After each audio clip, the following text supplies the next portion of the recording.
ओम गंग गणपतये नमो नमः। संक्षिप्त शिव पुराण उमा संहिता अध्याय 9 से 10 विभिन्न पापों के कारण मिलने वाले नरक यातना का वर्णन तथा कुक्कर बलि, काक बलि और देवता आदि के द्वारा लिए दी हुई बलि की आवश्यकता एवं महत्ता का प्रतिपादन। सनत कुमार जी कहते हैं, ब्याह जी, इन सब भयानक पीड़ादायक नरकों में पापी जीवों को अत्यंत भीष्म नरक यातना भोगनी पड़ती है। जो मिथ्यागम पकंडियों के शास्त्र में प्रवृत्त होता है वह द्विजिनो नामक नरक में जाता है और वो यहाँ के आकार के आधे कोष तक फैले हुए तीक्ष्ण हलों द्वारा वहाँ उसे विशेष पीड़ा दी जाती है।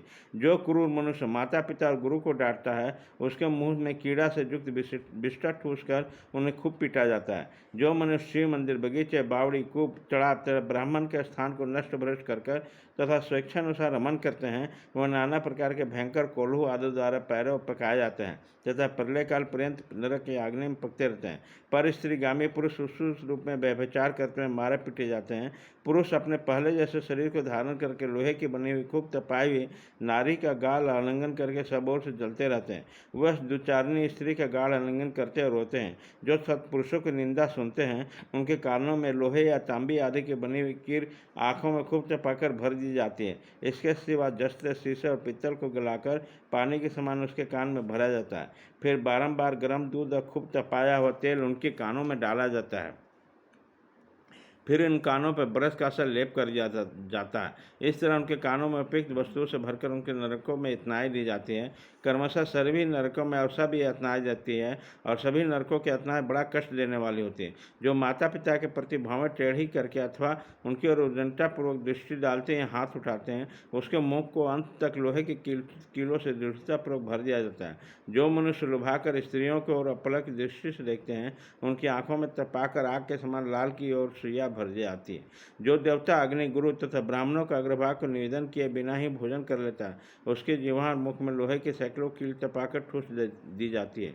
जो लोग धर्म का उपदेश करने वाले महात्मा कथावाचक की निंदा करते हैं, देवता, अग्नि और गुरु के भक्तों के तथा सनातन धर्म शास्त्रों की भी खिल्लियाँ उड़ाते हैं, उनकी छाती, कंठ, जिह्वा, दांतों की संधि, तालू, ओठ, नासिका, मस्तक तथा संपूर्ण अंगों की सदिया में आग के समान तपाई हुई 3 शाखाओं वाले लोहे के कीलों मुद्गरों से ठोकी जाती है। उस समय उन्हें बहुत कष्ट होता है।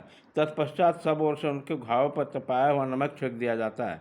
फिर उस शरीर में सब और बड़ी बड़ी यातनाएं दी जाती। जो पापी शिव मंदिर के पास अर्थात देवताओं के बगीचे में मल मूत्र का त्याग करते हैं उसके लिए लीक और अंडकोश में लोहे के मुद्गरों से चूर चूर किया जाता है तथा आग से तपाई हुई सुइया भर जाती है, जिसके मन और इंद्रियों का महान दुख होता है।